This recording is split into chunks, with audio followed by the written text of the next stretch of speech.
Hello दोस्तों। आज हम यूपीएसआई का जो 15 दिसंबर 2017 को क्वेश्चन आया था, क्वेश्चन पेपर, उसके बारे में डिस्कस करेंगे। ये प्रथम पाली का है।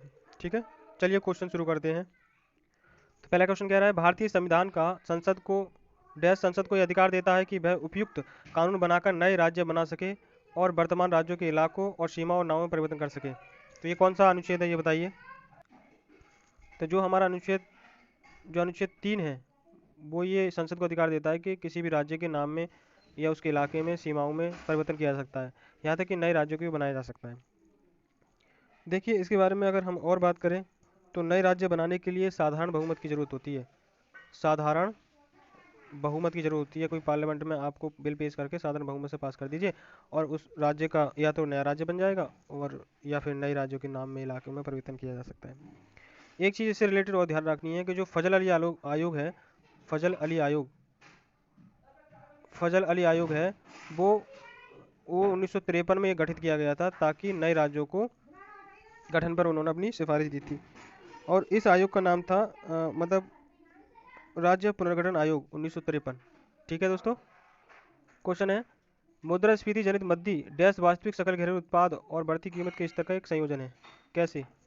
मतलब मुद्रास्फीति मंदी कैसी है? घटते वास्तविक घरेलू उत्पाद है या फिर मजबूत बढ़ते या परिवर्ती, क्या है?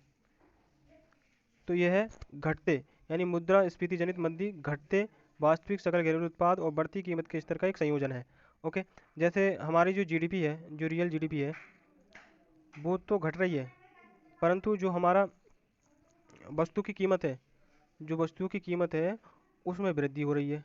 इसका मतलब है कि जो हमारा रुपया है, उसकी कीमत गिर रही है।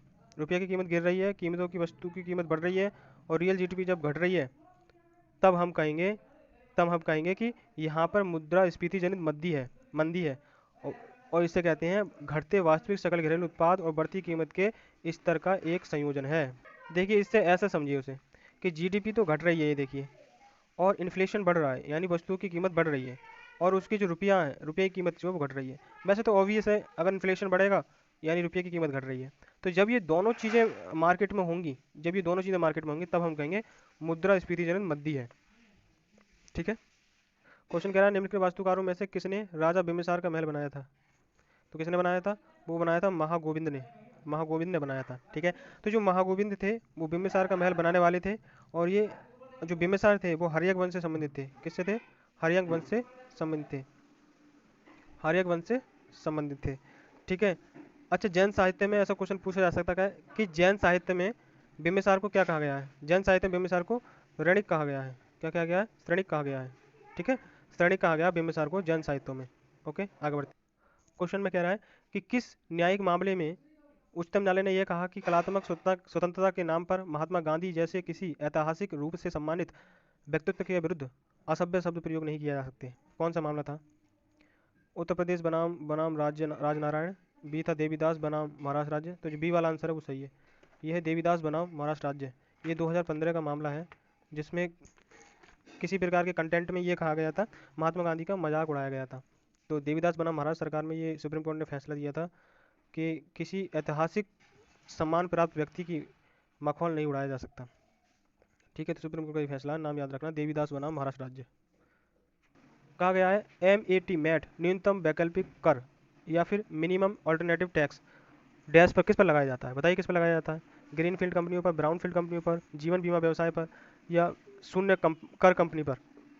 तो देखिए, ये लगाया जाता है शून्य कर कंपनी पर। Option D is the right answer. देखिए, ऐसी कंपनियों पर लगाया जाता है जो कंपनियां टैक्स में भारी छूट ले लेती हैं किसी भी कारण की वजह से, किसी सब्सिडी की वजह से। ठीक है, तो वो टैक्स नहीं देती हैं, और वो फिनांस एक्ट 1987 के माध्यम से उनसे छूट प्राप्त करती हैं। फिनांस एक्ट 1987 के माध्यम से छूट प्राप्त करती हैं। क्या होता है कि ऐसी कंपनियां मुनाफा कमाती हैं परंतु पैसे रियायत की वजह से टैक्स नहीं देती हैं, तो फिर उन पर लगाया जाता है मिनिमम ऑल्टरनेटिव टैक्स। ठीक है, minimum alternative tax. Okay, option D is the right answer. छोटी आंत में छोटी उंगली की तरह निकला हुआ हिस्सा जो निकले हुए भोजन से पोषक तत्वों का अवशोषण करता है को डैश कहा जाता है? क्या कहा जाता है? इसे कहा जाता है बिल्ली। क्या कहा जाता है इसे? बिल्ली। ओके, बिल्ली कहा जाता है, या फिर इंग्लिश में कह लीजिए इंग्लिश में कह लीजिए बिलस कहा जाता है, ठीक है, बिलस कहा जाता है। इसके एक काम होता है कि जो हमारे पोषक तत्व हैं छोटी आंत में उसको अवशोषित करके अपने अंदर ग्रहण कर लेता है, तो ये बिलीस कहलाता है। अगला क्वेश्चन है, भारत में किस राज्य में सर्वोच्च न्यायालय ने पहली बार एक राज्य सरकार को वापस बहाल कर दिया था जिसे केंद्र सरकार ने राष्ट्रपति शासन लागू करके निलंबित कर दिया था? हरियाणा सरकार थी, कर्नाटक सरकार थी, तमिलनाडु सरकार थी, या फिर अरुणाचल प्रदेश सरकार थी? कौन सी सरकार थी बताइए? वो थी अरुणाचल प्रदेश सरकार। तो government option D is the right answer. देखिए 2016 का क्वेश्चन है ये, तो 2017 में यूपीएससी का पेपर हुआ तो करंट अफेयर का क्वेश्चन बन जाता है, तो करंट अफेयर पे भी ध्यान रखना है। आर्टिकल 356 का प्रयोग करके अरुणाचल प्रदेश सरकार को केंद्र सरकार ने निलंबित कर दिया था, जिसको सुप्रीम कोर्ट में केस के बाद पुनः बहाल कर दिया था। करंट अफेयर का क्वेश्चन है, ऐसी करंट अफेयर आती रहेंगी, आप ध्यान रखिएगा। क्वेश्चन में कहा गया है कि डैश एक प्रकार के लोगों पर कपटपूर्ण मनोवैज्ञानिक आक्रमण है जिसमें यह दावा किया जाता है कि अगर उपयोगकर्ता बैनर विज्ञापन लिंक पर क्लिक करे तो उन्हें किसी प्रकार के तहत इनाम मिलेगा। तो कौन सा है? क्या वो बैटिंग है, क्या फिशिंग है, मेलवेयर है, या प्रिटेक्स्टिंग है? क्योंकि ये सारे वायरसेस हैं तो इसमें बैटिंग है, option is the right answer. इसमें क्या होता है, कोई ऐसा मन लुभावन विज्ञापन दिखाकर आपको ये क्लिक करने के लिए कहता है कि ये दबाने पर आपको लाभ होगा, जैसा हमारे कभी मोबाइल में वायरस आ जाते हैं वही, तो उसे बैटिंग कहते हैं, ये ध्यान रखना है। क्वेश्चन कह रहा है, डैश को चंडीगढ़ के प्रशासक के रूप में नियुक्त किया जाता है। डैश को चंडीगढ़ के प्रशासक के रूप में नियुक्त किया जाता है। किसको किया जाता है? जो पंजाब के राज्यपाल होते हैं उनको ही चंडीगढ़ का प्रशासक नियुक्त कर दिया जाता है। जैसे कि हम जानते हैं जो आर्टिकल 155 है, 155 यह इजाज़त देता है कि कोई भी राज्यपाल किसी का तहत राज्यपाल को नियुक्त करता है। कौन? राष्ट्रपति राज्यपाल को 155 के तहत नियुक्त करता है। तो उसी के तहत, उसी आर्टिकल के तहत प्रशासक नियुक्त कर दिया जाता है चंडीगढ़ का राज्यपाल, ठीक है। 1984 से जब दंगे हुए थे तब से राज्यपाल को ही चंडीगढ़ का प्रशासन नियुक्त किया जाता है। क्वेश्चन में कह रहा है, भूजल के कौन से खनिज संदूषण के कारण ब्लू बेबी सिंड्रोम होता है? तो ब्लू बेबी सिंड्रोम होता है नाइट्रेट के संदूषण के कारण, option C is the right answer. देखिए क्या होता है, जैसे हमारी ये भूमि है और भूमि में जब नाइट्रोजन में प्रदूषण हो जाता है, नाइट्रेट के प्रदूषण हो जाता है, तो जो बच्चे होते हैं उनमें जो ऑक्सीजन होती है उसका सोल्यूशन ब्लड में सोल्यूशन कमी हो जाती है, ब्लड में सोल्यूशन की कमी हो जाती है। जैसे हम जानते हैं कि ऑक्सीजन हमारे ब्लड में इस तरह से बहता है, ठीक है, और इसमें O2 होती है। तो जब नाइट्रेट का संदूषण हो जाता है हमारे खनिज संदूषण में, तो उससे हो जाता है ब्लू बेबी सिंड्रोम। और ये जो होता है नाइट्रोजन ऑक्सीजन के फ्लो को कम कर देता है, बच्चों के शरीर में ऑक्सीजन के फ्लो को कम कर देता है, तो क्या होता है कि ब्लू बेबी सिंड्रोम इसको कहते हैं, ठीक है। क्वेश्चन 11 में कह रहा है, निम्न के विकल्पों में से किस अधिकार को संविधान के किस अनुच्छेद के साथ गलत तरीके से जोड़ा गया है? शोषण के विरुद्ध अधिकार 23-24 सही है। बी में कह रहा है धार्मिक स्वतंत्रता का अधिकार। धार्मिक स्वतंत्रता का अधिकार यहाँ कहाँ है? धार्मिक स्वतंत्रता का अधिकार तो 25 से 28 है, तो बी गलत है भाई, बी गलत है। समानता का अधिकार 14 से 28 नहीं है, 14 से 22 है, तो ये भी गलत है। तो ऑप्शन सी और बी दोनों गलत हैं। इस हिसाब से ऑप्शन बी भी हो सकता है इसमें और ये भी हो सकता है, ठीक है। चलिए आगे बढ़ते हैं। क्वेश्चन वगैरह, किस वर्ष मानव अधिकार संरक्षण अधिनियम के तहत राष्ट्रीय मानवाधिकार आयोग का गठन हुआ था? तो ये होता 1993 में, option D is the right answer, option D is the right answer. और जो हमारा राष्ट्रीय मानवाधिकार आयोग है उसमें एक अध्यक्ष होता है और 12 सदस्य होते हैं, और इस अध्यक्ष या सदस्यों की जो होती है या तो CGI होना चाहिए और या फिर सुप्रीम कोर्ट का जज होना चाहिए, ठीक है, मानवाधिकार आयोग का सदस्य बनने के लिए। और इनका कार्यकाल के बारे में जान लेते हैं। तो कार्यकाल होता है इनका 3 वर्ष, इन सदस्यों का कार्यकाल 3 वर्ष होता है या 70 वर्ष होता है, जो भी पहले हो जाए, ठीक है। इसका आई होप कि इसका मतलब आप जानते होंगे, 3 वर्ष या 70 वर्ष, जो भी पहले हो जाए, ठीक है। देखिए करंट अफेयर से क्वेश्चन आया है, कह रहा है कि ब्रिक्स श्रम और रोजगार मंत्रिस्तरीय सम्मेलन सितंबर 2016 में किस शहर में आयोजित किया गया था? किस शहर में किया गया था? नई दिल्ली में किया गया था, option A is the right answer. इनमें से कौन सा आयकर संबंधित नहीं है? देखिए ये भी करंट अफेयर से क्वेश्चन है।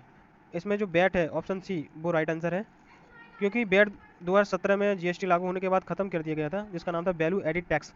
तो वैल्यू एडिड टैक्स को समाप्त कर दिया गया, तो अब ये हमारे यहाँ किसी प्रकार का आयकर नहीं है। डैश भारत सरकार की अति विशिष्ट तकनीकी खुफिया जानकारी एकत्रीकरण संस्था है जो उड्डयन एवं रिमोट सेंसिंग, सूचना एकत्रीकरण, बस प्रसंस्करण, साइबर सुरक्षा, कूटलिपि प्रणाली इत्यादि के क्षेत्र में प्रौद्योगिकी क्षमताएं विकसित करता है। तो क्या है? नेटवर्क ट्रैफिक विश्लेषण है, राष्ट्रीय खुफिया ग्रिड है, राष्ट्रीय तकनीकी अनुसंधान संगठन है। देखिए option C is the right answer है, राष्ट्रीय तकनीकी अनुसंधान संगठन। देखिए राष्ट्रीय तकनीकी अनुसंधान संगठन एक खुफिया एजेंसी है जो हमारी रिमोट सेंसिंग हो, चाहे सूचना का एक्यूमुलेशन हो, प्रोसेसिंग हो, साइबर सिक्योरिटी हो, या फिर हमारा जो तरह तरह के रॉ एजेंसी है, एसपीजी है, इस तरह की सूचनाओं को एकत्रित करना, ये एनटीआरओ का काम है। इसका नाम होता है national technology research organisation, NTRO. Okay, तो ये क्या है NTRO. Option C is the right answer. आगे बढ़ते हैं। क्वेश्चन में कह रहा है भारत की कम्युनिस्ट पार्टी का गठन कब हुआ था? तो कम्युनिस्ट पार्टी का गठन हुआ था 1925 में। Option B is the right answer. क्यों? उस समय जो हमारे एमएन राय थे, उन्होंने इसका गठन किया था। इसमें इनकी पत्नी भी बहुत बड़ी भूमिका निभाई थी इस पार्टी को स्टेब्लिश करने में, और इसमें कई सारे सदस्य थे इसके, जैसे अबनी मुखर्जी, मोहम्मद अली, हसरत मोहानी और सुल्तान अहमद खान भी थे इसमें। क्वेश्चन में कह रहा है कि भारत के बजट के संदर्भ में निम्न में से कौन सा सही है? ए, लोकसभा में बजट पर बहस 2 चरणों में होती है। सही बात है। लोकसभा में वित्त मंत्री के भाषण के समापन पर वार्षिक वित्तीय विवरण राज्यसभा की मेज पर रखा जाता है। ये भी सही है। तो option D is the right answer. दोनों सही है। हम जानते हैं आर्टिकल 112 हमारा जो एनुअल फिनेंशियल डॉक्यूमेंट है वो जारी होता है 112 के तहत। आर्टिकल 112 के तहत ये जारी होता है। और इसमें जो होते हैं ना 6 चरण होते हैं, ठीक है। और जब हमारे मंत्री साहब भाषण दे देते हैं, उसके बाद जो हमारा एनुअल फाइनेंशियल डॉक्यूमेंट है वो जारी कर दिया जाता है और राज्यसभा में पहुंच जाता है। देखिए अगेन करंट अफेयर्स का क्वेश्चन है, किस भारतीय राज्य ने कोरिया पर्यटन महोत्सव 2017 का आयोजन किया था? ये किया था हरियाणा ने। Option A is the right answer. Question कह रहा है त्वरित न्याय का अधिकार एक ऐसा मौलिक अधिकार है जिसकी गारंटी जीवन के अधिकार के तहत दी जाती है। मूलतः एक जनहित याचिका के कारण ही इसकी घोषणा हुई थी। यह याचिका थी, कौन सी याचिका थी? हुसैन आरा खातून बनाम बिहार राज्य। हाँ, option A is the right answer. Option A is the right answer. और ये जो थी बिहार राज्य में की रहने वाली थी, इन्होंने मतलब तुरंत न्याय के लिए पीआईएल दाखिल की थी उसके हाई कोर्ट में, बिहार के हाई कोर्ट में, ठीक है। तो हुसैन आरा खातून बनाम बिहार राज्य। हम जानते हैं आर्टिकल 21 में लिखा हुआ है जीवन का अधिकार। जीवन के अधिकार के तहत ही हमें तुरंत न्याय दिया जाता है। 20 नवंबर 2017 को भारत के मुख्य सूचना आयुक्त कौन थे? तो ये थे Radha Krishna Mathur. Option A is the right answer. देखिए ये करंट अफेयर से क्वेश्चन है। तो अभी का जो हमारे चीफ इन्फॉर्मेशन ऑफिसर वो है बाई के सिन्हा, ठीक है, नाम याद रखना है, बाई के सिन्हा। क्वेश्चन नंबर 21 है, संसद के किसी भी सदन का सदस्य ना होते हुए भी अधिकतम कितने समय के लिए कोई केंद्रीय मंत्री अपने पद पर रह सकता है? तो वो रह सकता है 6 माह तक, ठीक है, 6 माह तक। चाहे तो इस हिसाब से तो option B is the right answer. चाहे पीएम हो, चाहे कोई मिनिस्टर हो, अगर वो ना तो राज्यसभा का मेंबर है और ना ही लोकसभा का मेंबर है, तब भी वो मंत्री बन सकता है, तब भी वो पीएम बन सकता है, परंतु 6 माह के अंदर उसे किसी न किसी सदन का अध्यक्ष, किसी न किसी का सदन का सदस्य बनना पड़ेगा। जैसे हमारे एस जयशंकर हैं इस समय विदेश मंत्री, तो वो कहीं से भी एमएलए या सॉरी कहीं से भी एमपी नहीं है, फिर उन्हें राज्यसभा से चुनित करके लाया गया है, ठीक है। गन्ना उपज प्रति हेक्टेयर सबसे अधिक किस भारतीय राज्य में है? देखिए क्वेश्चन पूछ रहा है गन्ना उपज किस में है, ठीक है ना, गन्ना उपज पूछ रहा है, ये नहीं पूछ रहा है कि किस राज्य में गन्ना अधिक होता है, ये नहीं पूछ रहा है, ठीक है। तो ये इस हिसाब से option A is the right answer, Tamil Nadu हो जाएगा, ठीक है। कुछ लोग इसमें बी लगा देंगे। बी भैया गन्ना उत्पादन में अधिक है, मतलब गन्ना इसमें सबसे अधिक होता है, क्षेत्रफल में अधिक होता है, मगर सबसे ज़्यादा उत्पादक जो है वो तमिलनाडु की उत्पादकता है, ठीक है। यहाँ पे एक गन्ने में जितना रस निकलेगा तमिलनाडु में, वो उत्तर प्रदेश के गन्ने में उतना रस नहीं निकल पाएगा। इसका कारण क्या है? इसका कारण यह है कि तमिलनाडु की जो मिट्टी है वो काली मिट्टी है, और मानसून के तहत वर्षा होती है और टेबल की भी व्यवस्था हो गई है अब, तो ट्यूबवेल की व्यवस्था भी होने के कारण अब वहाँ पे अधिक से अधिक पैदावार होती है गन्ने की। 1953 से 1967 के बीच किस सत्याग्रह आंदोलन ने छोटे किसानों को आह्वान किया कि वे उन निजी जमीनों में प्रवेश कर स्वयं अनाज उगाने का जोखिम उठाएं जो खेतीबाड़ी में कोई रुचि न रखने वाले जमींदारों के कब्जे में है? तो बताइए कौन सा आंदोलन था ऐसा? तो वो था पारदी आंदोलन, पारदी सत्याग्रह आंदोलन। ये 1 सितंबर 1953 को शुरू हुआ था। तो option B is the right, C is the right answer, ठीक है। इस हिसाब से C is the right answer. ये 1 सितंबर 1953 को ये हमारे यहाँ शुरू हुआ था आंदोलन। ये समाजवादी नेता जिनका नाम था अशोक मेहता, नाम ध्यान रखा हो, अशोक मेहता, वैसे याद ही रहेगा, बहुत फेमस नाम है, अशोक मेहता जी के नेतृत्व में हुआ था। उन्होंने 1953 से 1967 के बीच इस आंदोलन का नेतृत्व किया, और यह आंदोलन 1967 में जमींदारों और उन लोगों के बीच में समझौता होने के बाद खत्म। क्वेश्चन कह रहा है गाड़ियों में मिलावट ईंधन इस्तेमाल करने से निम्नलिखित में से कौन सा उत्सर्जन अधिक मात्रा में होता है? तो क्या वो हाइड्रोजन है, क्या वो कार्बन मोनोऑक्साइड है, या वो क्लोरोफ्लोरोकार्बन है? देखिए मिलावट ईंधन इस्तेमाल करने से हाइड्रोकार्बन और कार्बन मोनोऑक्साइड पैदा होती है। इस हिसाब से option D is the right answer. 24 का D is the right answer. आगे बढ़ते हैं। क्वेश्चन है भारतीय संविधान की मूल हस्तलिखित प्रतिलिपियां कहाँ रखी गई हैं? त्रिमूर्ति भवन दिल्ली में, राष्ट्रपति भवन में, राष्ट्रीय संग्रहालय दिल्ली में, संसद के पुस्तकालय में। तो option D is the right answer, संसद के पुस्तकालय में। देखिए निम्नलिखित में से किससे गंगा नदी नहीं बहती है? तो किससे नहीं बहती है? तो वो नहीं बहती है अरुणाचल प्रदेश से, उत्तराखंड से भी बहती है, बिहार से भी बहती है, पश्चिम बंगाल से भी बहती है। निम्नलिखित में से कौन सा विषय संघ सूची के अंतर्गत आता है? देखिए जो बीमा है वो संघ सूची के विषय के अंतर्गत आता है। देखिए हम जानते हैं कि हमारी जो 7वीं अनुसूची है संविधान की, जो 7वीं अनुसूची कहाँ गई, ये है जो 7वीं अनुसूची है हमारे संविधान की, उसमें 3 विषय दिए गए हैं, मतलब 3 कैटेगरी में बांटा गया है विषयों को। ठीक है, एक तो बांटा गया है केंद्र सूची यानी संघ सूची, राज्य सूची और समवर्ती सूची। तो केंद्र सूची, राज्य सूची और समवर्ती सूची, केंद्र, राज्य और समवर्ती सूची। ठीक है, तो हमारे जो अभी केंद्र सूची में विषय हैं वर्तमान में वो 100 हैं। जो हमारी केंद्र सूची है उसमें 100 विषय हैं, और जो हमारी राज्य सूची है उसमें 61 विषय हैं, और जो हमारी समवर्ती सूची है उसमें अभी हैं 52 विषय। ठीक है, मगर ये पूछेगा कि जब ये अनुसूचियाँ जुड़ी थी, तो अनुसूची में जब ये सूचियाँ जुड़ी थी तो संघ सूची में कितने विषय थे? तो वो 57 विषय थे। ठीक है, उस समय। और राज्य सूची में कितने विषय थे? उस समय 66 विषय थे। और समवर्ती सूची में कितने विषय थे? उस समय थे 47 विषय। तो आप देख रहे हो, ये केंद्र का है, ये राज्य का है, और ये समवर्ती सूची है। तो यहाँ पे देखिए केंद्र ने अपने अधिकार बढ़ा लिए हैं। ठीक है, और यहाँ पे ये राज्य है, और राज्य ने क्या करा है, राज्य के जो अधिकार हैं वो घट गए हैं। देखो 61 हो गए, पहले 66 थे, अब 61 हो गए। और जो हमारी समवर्ती सूची है उसके 52 कर दिए गए हैं, पहले 47 थे मात्र। तो कहने का मतलब सेंटर क्या कर रहा है, राज्य को विषय कम दे रहा है। देखिए हाथी परियोजना भारत में कब शुरू की गई थी? तो ये की गई थी 1992 में। देखिए जो हमारा पर्यावरण मंत्रालय है उसने 1952 में भारत में हाथियों की संख्या घटने के कारण एक परियोजना शुरुआत की, हाथी परियोजना, और 1992 में शुरू की थी, और इसका उद्देश्य था भारत में हाथियों की जनसंख्या बढ़ाना। 29 में कह रहा है सतर्कता की दृष्टि से सरकारी संगठनों से जुड़े निर्माण कार्यों की तकनीकी लेखा परीक्षा का भार डैश पर निर्भर होता है, दिए गए प्रकरण में सही चयन करें। केंद्रीय सतर्कता आयोग, देखिए option A is the right answer. इसमें हम जानते हैं संतालन कमेटी की सिफारिश पर 1964 में सीवीसी का गठन किया गया था, 1964 में। बाद में इसको करप्शन से, जो भी करप्शन होते थे सरकारी संगठनों में, उस पर ध्यान केंद्रित करना इसका काम है। बाद में निर्माण कार्यों पर भी ध्यान देने लगी, और उसकी लेखा परीक्षा भी करती है। क्वेश्चन वगैरह, उष्णकटिबंधीय चक्रवात दुनिया में अलग अलग नामों से जाने जाते हैं। दुनिया के किस भाग में इसे हरिकेन कहा जाता है? किस भाग में कहा जाता है? पश्चिमी प्रशांत में नहीं, हिंद महासागर नहीं, पश्चिमी नहीं। देखिए जो अटलांटिक क्षेत्र है उसमें हरिकेन कहा जाता है। तो option B is the right answer. देखिए जो कर्क रेखा होती है और जो मकर रेखा होती है उसके बीच में जो चक्रवात बनते हैं उनको कहा जाता है हरिकेन चक्रवात। उनको क्या कहा जाता है?